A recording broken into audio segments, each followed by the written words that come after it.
भारत आने से। अंग्रेजों ने 16वीं शताब्दी में भारत में दस्तक दे दी थी।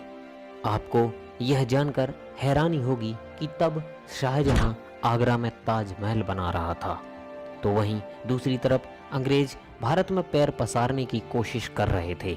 उस समय भारत में छोटे बड़े राजाओं के अलावा दो बड़ी ताकतें मौजूद थीं। एक थी औरंगजेब की मुगलिया सल्तनत और दूसरी थी मराठा साम्राज्य। अंग्रेजों ने इंतजार किया कि ये दोनों आपस में लड़ें। उन्होंने इसके लिए कई कोशिशें भी की और धीरे धीरे अंग्रेज भारत में सत्ता में आने लगे। इसके लिए अंग्रेजों को कामयाब होने में 100 साल से भी ज़्यादा का समय लग गया था। और फिर ऐसा साल आया सन 1800 का। आज से करीब 200 साल पहले और आज के भारत में करीब करीब सभी क्षेत्रों में बदलाव हो गया है। सन 1800 के समय भारत या संपूर्ण विश्व में कोई बड़ी टेक्नोलॉजी नहीं हुआ करती थी।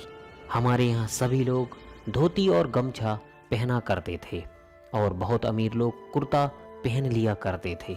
उस समय ज़्यादातर जगहों पर भीड़ भाड़ नहीं हुआ करती थी, क्योंकि पूरे भारत में लगभग 16 करोड़ लोग ही थे। पूरा भारत यानी कि अखंड भारत पाकिस्तान, बांग्लादेश, म्यांमार और अफगानिस्तान से मिलकर बना हुआ था। मतलब कि इन 5 देशों के विस्तार में सिर्फ 16 करोड़ लोग ही रहा करते थे। उस समय भारत में बहुत ज़्यादा प्रोफेशन नहीं हुआ करते थे। अधिकांश लोग तो किसान हुआ करते थे, जो पूरे दिन खेतीबाड़ी और पशुपालन करते थे और शाम को अपने घरों में आकर भजन कीर्तन और सत्संग किया करते थे। फिर रात में जल्दी सोना और फिर सुबह जल्दी से उठ जाते थे। यही भारत के लोगों की नित्य कर्म और नित्य की दिनचर्या हुआ करती थी। तब लाइट्स नहीं थीं, इसलिए शाम को भजन या ईश्वर पूजा में बाधा ना आए, इसलिए दिए जलाए जाते थे। कुछ लोग दूसरे कामों को भी संभालते थे, जैसे कुम्हार, धोबी, सुनार, ये सब। लेकिन इनका भी जब दिन खत्म होता था तो शाम को ये भी यही सब भजन कीर्तन या भक्ति किया करते थे। दोस्तों, ये तो थी गांव की बात। और उस समय इतने गांव थे कि गांव ही भारत को रिप्रेजेंट किया करते थे। शहर बहुत कम हुआ करते थे। शहरों की बात करें तो ज़्यादातर लोग मिलों में मजदूरियां किया करते थे। उस समय लोगों का काम बहुत मेहनत का हुआ करता था, क्योंकि उस समय ना तो बिजली थी और ना ही आज जैसी कोई आधुनिक टेक्नोलॉजी। भारत में बिजली सन 1840 में आई, लेकिन भारत के गांवों में बिजली पहुंचने में और कई साल लग गए। एक डाटा के अनुसार सन 1800 के आसपास एक यूरोपियन क्लर्क की सैलरी 40 पाउंड थी।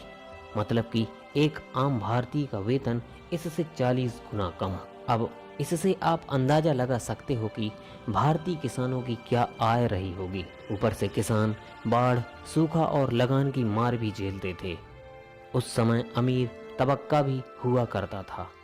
इसमें सब तो नहीं, लेकिन कुछ अमीर ज़्यादा हमेशा ही इस फिराक में रहते थे कि कैसे भी करके अंग्रेज़ों के साथ उनकी दोस्ती हो जाए, और कुछ अमीर अपनी सूझबूझ और स्किल के माध्यम से ठीक ठाक पैसा कमा लेते थे। आज के समय में बीमारियां आम हो गई हैं, लेकिन उस वक्त भी कई बीमारियां मौजूद थीं, जैसे कि कॉलेरा और प्लेग आम थे। इन बीमारियों की कोई दवा नहीं थी और इसके सामने लोग बेबस थे, और अधिकतर दिक्कत प्रेगनेंसी में होती थीं। और जानकारी के अभाव में प्रेगनेंसी के दौरान महिलाओं को अपनी जान से हाथ धोना पड़ता था, और इसके कारण कई सारे बच्चों की भी जिंदगी खत्म हो जाती थी। बात करें उस वक्त के चुनिंदा लोगों की, जिसे खुश कह सकते हैं, तो बस वही लोग थे जो या तो अच्छे किंगडम थे या फिर अमीर थे। बाकी दबे कुचले लोग गरीबी और बदहाली के कारण ही बेबस थे। और बात करें उस वक्त के एजुकेशन की, तो 10% से भी कम पुरुष पढ़े लिखे थे और 1% से भी कम महिलाएं पढ़ी लिखी थीं, और इनमें से ज़्यादातर आंकड़ा शहरों का ही है। गांव में तो इससे भी बदतर हालात थे। हालांकि ऐसा नहीं था कि बिना पढ़े लोग स्किल्ड नहीं थे, वो स्किल्ड भी थे और अपने कई कामों में माहिर भी थे, लेकिन कम पढ़े लिखे होने के कारण लगान जैसी चीज़ों में डील नहीं कर सकते थे।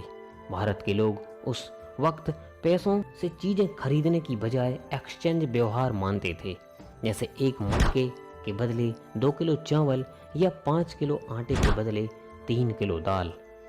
ज़्यादातर गांवों में ऐसे ही व्यवहार हुआ करता था।